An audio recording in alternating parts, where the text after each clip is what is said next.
رفتاری کی جو ہے وہ انجام دیتے ہیں. اس ماہ مبارک رمضان میں دعاؤں میں سے دعا یہ بھی ہے کہ پروردگار ان کی اصلاح فرمائے اور وہ راہ راست پر لے آئے. آپ سے وعدہ تھا کہ ہم انشاءاللہ گفتگو ایران کے قوانین کے سلسلے میں وہاں کے نظام حکومت کے سلسلے میں بتائیں گے. تو آپ خدمت میں آج چند منٹ میں بہت ہی خلاصہ آپ خدمت میں بیان کرتے کہ وہاں کے نظام وہاں کا سسٹم کس طریقے کا ہے.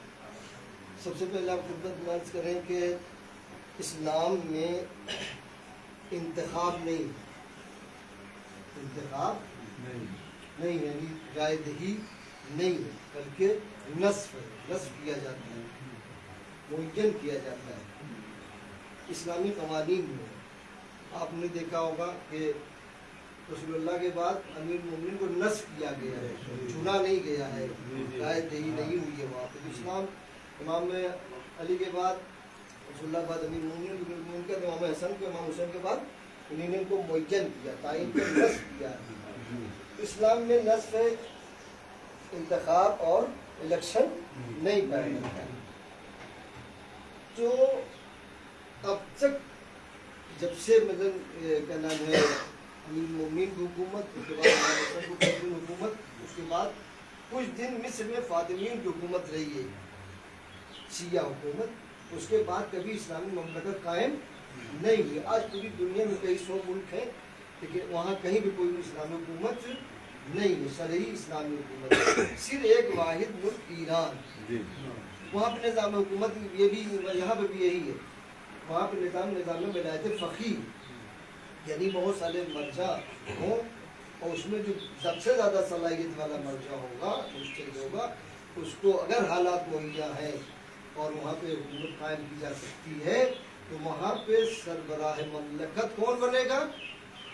ایک مرجع، ایک مجتہد بنے گا. سب سے اعلیٰ کون رہے گا؟ وہ وہی مرجع رہے گا، وہی لیڈر بنے گا. اسی کو کہتے ہیں ولی فقیہ. ولی فقیہ کسی کو کہتے ہیں. کیونکہ امام زمانہ نہیں ہے لہذا ان کی جگہ پہ اگر کوئی آ سکتا ہے، کون آئے گا؟ اصل تو امام زمانہ کو اپنی حکومت حاصل ہوئی، اسی لیے ان کے مقابلے میں جتنی بھی حکومتیں ہو تو ان کا کہتے ہیں غاصب کہتے ہیں، غاصب. تو اگر سسٹم ہو جائے، حالات مہیا ہو جائے حکومت بنانے کے، تو اب تو حکومت کس کو ملتا ہے؟ ولی فقیہ. ولی فقیہ جو ہے وہ سب کا رہبر ہوگا، وہی جو ہے اپنی حکومت رکھے گا. اب یہ سلسلہ وہاں پہ بھی ایران میں آیا، انقلاب آیا، ایک حکومت قائم ہوئی. امام خمینی اس وقت جو ولی فقیہ بنے اور اس کے بعد انہیں نے انتخاب کروایا. 3 انتخاب وہاں پہ ہوتے ہیں.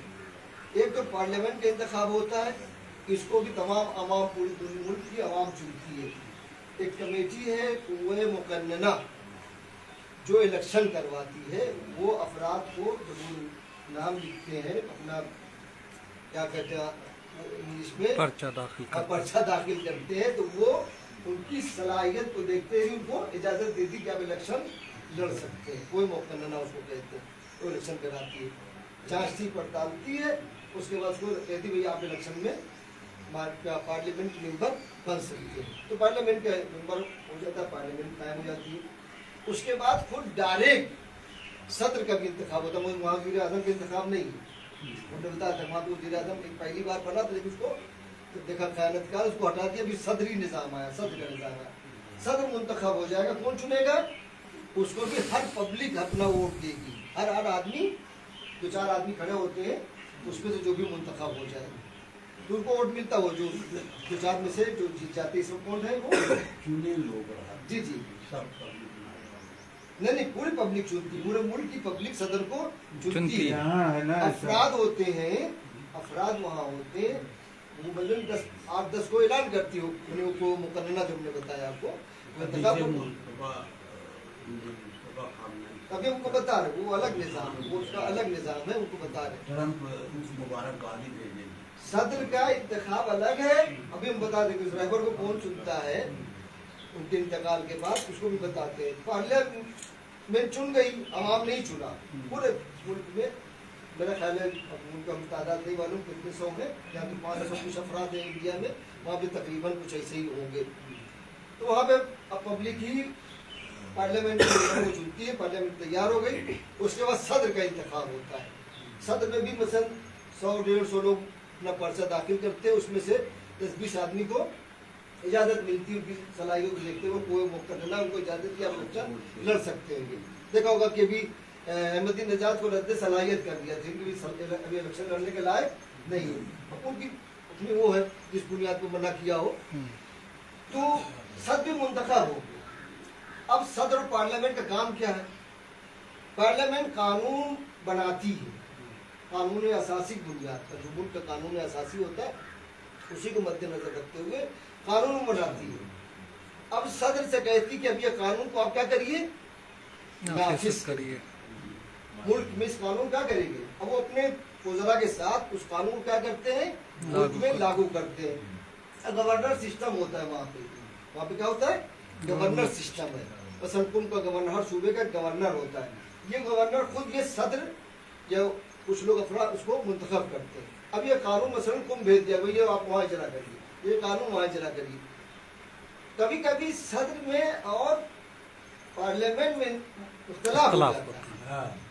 پارلیمنٹ میں صدر کچھ کہہ رہا ہے، وہی ہم بجٹ پیش کرتا ہے اپنے وزراء کے ساتھ، وہی ہم یہاں لاگو کرنا چاہتے ہیں، اور پارلیمنٹ کو اجازت نہیں دیتی، کہتے ہماری رائے کے مطابق آپ صحیح کام نہیں کر رہے ہیں. جیسے ابھی اب حالات بعد اوقات دیکھا ہے آپ نے، احمدی نژاد کے درمیان کچھ اختلافات پیدا ہوئے تھے.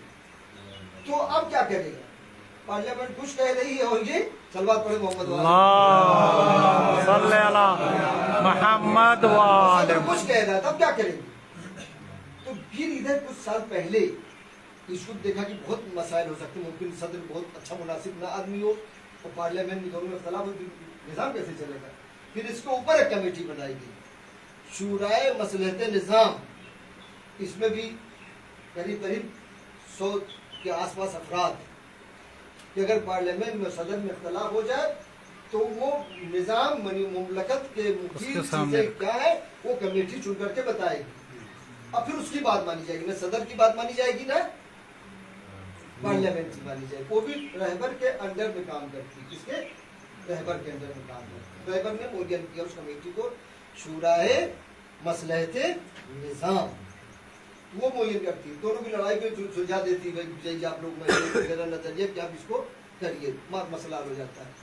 اس کے بعد ہے ایک کمیٹی، رہبر ابھی منتخب ہو گیا، جب اس وقت اس کو امام خمینی تھے، اس کے بعد امام خمینی کی وفات کے بعد کون آنا تھا؟ ایک رہبر کو آنا تھا. اس کے لیے امام خمینی اپنے ہی زمانے میں خود مجتہدین کی کمیٹی بنائی، جو مرجع ہوں، جو صاحب رسالہ جس کی آپ تقلید کر سکتے ہوں، ان کی بھی کمیٹی بنائی، ان کو بھی پبلک سے منتخب کروایا. سوچ سکتے ہیں کبھی ان کا بھی الیکشن ہوگا پورے ملک میں، اس میں بھی لوگ علماء جو ہے اپنا سب کے نام کریں گے، اور اس کے بعد جو ہے وہ ان میں سے جو منتخب ہو کے آئیں گے وہ سب مر جائیں، سب مجتہد ہیں، سب ولی فقیہ بن سکتے ہیں.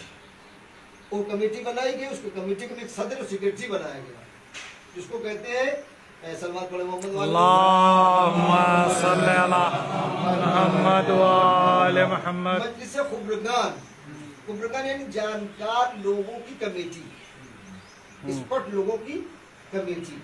اب یہ منتخب سب عالم دین ہے، سب مجتہد ہیں، تمام لوگ صاحب رسالہ ہیں، ہر ایک اس میں تقلید کر سکتے، کوئی چھوٹا موٹا آدمی اس میں نہیں ہوتا ہے، سب مرجع ہوتے، صاحب رسالہ ہوتے، سب سے خارج پڑے ہوئے ہوتے، اور اسی میں سے کسی کو منتخب کرنا ہوتا ہے. اور جیسے کہ دیکھا آپ نے امام خمینی کے بعد کس نے معین کیا تھا؟ اس وقت جو اس کے مین ہیڈ، سپر بنی کا نام اس کو کہا جائے کہ سرپرست اور سربراہ تھے ہاشمی رفسنجانی صاحب. اس کمیٹی کے مجلس خبرگان کے اس وقت آیت اللہ ہاشمی رفسنجانی جو 2 بار صدر رہ چکے تھے، اس کمیٹی کے وہ رئیس تھے. جب امام خمینی کا انتقال ہوا تب رہبر کی انتخاب کی باری آئی، تو یہ کہ امام خمینی پوچھا بھی کون ہے کہ تو زیادہ کچھ خراب ان کا نہیں، اس کمیٹی کے ذمے ہے جو اس کو بھی معین کرتے وہ اور یہ فقیہ بنے گا. بہرحال تو اس وقت جو ہے رہبر کے حق میں ووٹ ڈالا گیا تھا. ووٹ کا مطلب وہ کھڑے ہو جاتے ہیں اور کہتے ہیں ہم ان کی تائید کرتے. تو آج رفسنجانی نے اعلان کیا کہ بھائی آپ اس وقت رہبر کون ہو سکتا ہے؟ میری طرف سے میرے آیت اللہ خامنہئی صاحب کی رائے، میری رائے کیا ہے،